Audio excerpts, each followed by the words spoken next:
കുട്ടികളെ ഇമാമ നിർത്താം വകതിരിവ് എത്തിയത് മുതൽ. അതായത് 7 വയസ്സിന് മുമ്പ് ഒരു കുട്ടി നിസ്കരിച്ചാൽ ആ നിസ്കാരം ശരിയല്ല, നിസ്കാരം നിർബന്ധവുമില്ല. 7 വയസ്സ് ആയി വകതിരിവുണ്ടാവുകയും ചെയ്തു എങ്കിൽ നിസ്കാരം ശരിയാണ്, നിസ്കാരം നിർബന്ധമില്ല.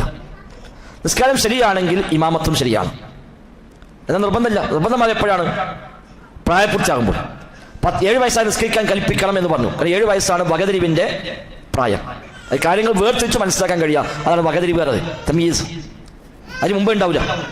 അപ്പം കാര്യങ്ങൾ വേർതിരിച്ച് അറിയാനുള്ള ഒരു കഴിവിനാണ് വകതിരിവ് എന്ന് പറയാം. അത് 7 വയസ്സിലെത്തും. ചില കുട്ടിക്ക് 8 വയസ്സാവും, ചിലപ്പോൾ 9 വയസ്സാവും, ചിലപ്പോൾ 10 വയസ്സിലാവും. അതുകൊണ്ട് 7 വയസ്സിൽ കൽപ്പിക്കുക. 8-ാം വയസ്സിൽ കൽപ്പിച്ചാൽ മതി, 9-ാം വയസ്സിൽ കൽപ്പിച്ചാൽ മതി. 10 വയസ്സാകുമ്പോഴേക്ക് ഏതാണ്ട് എല്ലാ കുട്ടികൾക്കും വകതിരിവ് ഉണ്ടാവും. അന്ന് അടിക്കാൻ പറഞ്ഞു. അന്നും നിസ്കാരം നിർബന്ധമില്ല. നിസ്കരിച്ച നിസ്കാരം സ്വഹീഹാണ്. 7 വയസ്സിന് മുമ്പാണെങ്കിലോ നിസ്കരിക്കാൻ കൽപ്പിക്കേണ്ട ആവശ്യമില്ല. നിസ്കരിച്ച നിസ്കാരം സ്വഹീഹുമല്ല. നമ്മൾ നിലക്കാരിയാക്കല്ലോ. 4 വയസ്സ് 3 വയസ്സ് അവസരം നിസ്കരിക്കും, വായിച്ചിട്ട് നിസ്കരിക്കും. നമ്മൾ വിഷയം ആയിക്കോട്ടെ, ഒരു പരിശീലനം ചെറുപ്പത്തിൽ കണ്ട് ശീലിച്ചോട്ടെ എന്നൊക്കെ നമുക്ക് ബാധ്യതയില്ല. 7 മുതൽ 10 വരെ കൽപ്പിക്കണം. 10 ആയാൽ അടിക്കണം. അപ്പോൾ നിസ്കാരം സ്വഹീഹാകുന്ന സമയമാണ് തമീസായി കഴിഞ്ഞാൽ. തമീസായാൽ ഇമാമ നിൽക്കാം. മാത്രമല്ല ചരിത്രത്തിൽ വലിയ വലിയ പണ്ഡിതമായി ഇന്നറിയപ്പെടുന്ന പലരും ചെറിയ പ്രായത്തിൽ ഇമാം എന്നവരാണ്. ഇമാം അസ്കലാനി സ്വഹീഹ് ബുഖാരിക്ക് വ്യാഖ്യാനം എഴുതിയ വലിയ പണ്ഡിതനാണ്. അദ്ദേഹം 9-ാമത്തെ വയസ്സിൽ മസ്ജിദുൽ ഹറാമിൽ തറാവീഹിന് ഇമാം വന്നിട്ടുണ്ട്. 9-ാം വയസ്സിൽ മസ്ജിദുൽ ഹറാമിൽ തറാവീഹിന് ഇമാം വന്നു. പിന്നെ 10 വയസ്സിൽ അമർ അലുസലാം വന്നു.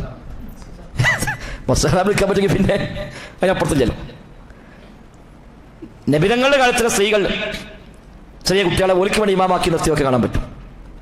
എന്നിട്ട് സുജൂദിക്ക് പോകുമ്പോൾ തുണി കുറച്ച് നീങ്ങും. അപ്പോൾ ലേശം ഇവിടെ ചന്തിയൊക്കെ കാണുന്നതാണ്.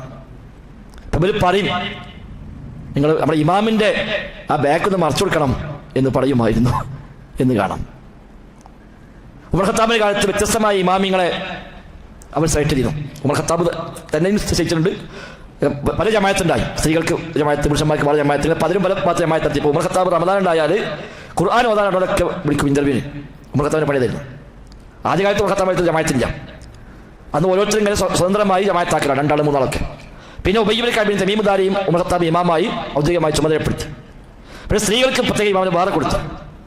പിന്നെ ആർക്കും ജമായത്ത് നിസ്കരിക്കാമെന്ന് വന്നപ്പോൾ ഉമർ ഖത്താബ് ചെയ്യുന്ന പണി, ഖുർആൻ ഓതാൻ അറിയുന്ന ഇമാമക്ക് എന്താ ഇയാളൊക്കെ ഉമർ ഖത്താബ് റമദാനാകുമ്പോൾ വിളിച്ചെടുത്തു. എന്നിട്ട് ഓതാൻ പറയും. പലരും പല സൈസാ ഓതുക. അപ്പൊ ദീർഘമായി ഓതുന്ന, നന്നായി സാവകാശം ഓതുന്ന ആൾക്കാരുണ്ടാവും, വേഗത്തിൽ ഓതുന്നുണ്ടാവും. വേഗം ഓതുന്ന മനുഷ്യന്മാരുടെ പറയുമ്പോൾ അക്കാര്യത്തിൽ 30 ആയത്തിൽ ഓതിക്കൊണ്ടേ വരും. ഇടത്തരം ഓത്തുള്ള പറയും 25 ആയത്ത് ഓതിക്കോരും. വളരെ സാവകാശം ഓതാണ്ട് പറയും 20 ആയത്ത് ഓതിയാൽ മതി ഒരു അക്കാര്യത്തിൽ. മൗമൂമികളെ പരിഗണിച്ചു നടത്തും. അവിടെയും കാണാൻ ചില കുട്ടികളൊക്കെ ഇമാമാക്കിയൊക്കെ നിശ്ചയിച്ചു കൊടുത്തത്.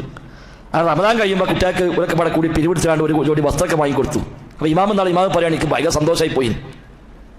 ഇന്നത്തെ ശമ്പളം ഉണ്ടാവും ഇമാമിന്. അപ്പോൾ ഓരൊക്കെ പാടെ ഒരു പെരുന്നാളൊക്കെ അല്ലേ, നമ്മുടെ ഇമാമിന് ഏതായാലും തുണി സുജൂദിക്ക് പോകുമ്പോൾ നീങ്ങാണ്. അപ്പം ഫുള്ള് മറക്കാൻ മാത്രമൊന്നും ഇല്ല. എന്നാൽ നമ്മളെ വക ഒരു തുണി ഇമാമിന് ഓരൊക്കെ പാടെ കൂടിയാണ്ട് ഒരു തുണിയൊക്കെ വാങ്ങിക്കൊടുത്തതൊക്കെ അന്ന് കാണാൻ കഴിയും. അപ്പോൾ ആ പ്രായത്തിൽ ഇമാമ് നിൽക്കാം. വിരോധങ്ങൾ വകതിരിവുണ്ടായാൽ മതി. അത് ഫർദിനും പറ്റും സുന്നത്തിനും പറ്റും എന്നർത്ഥം. അല്ലാഹു അഅലം.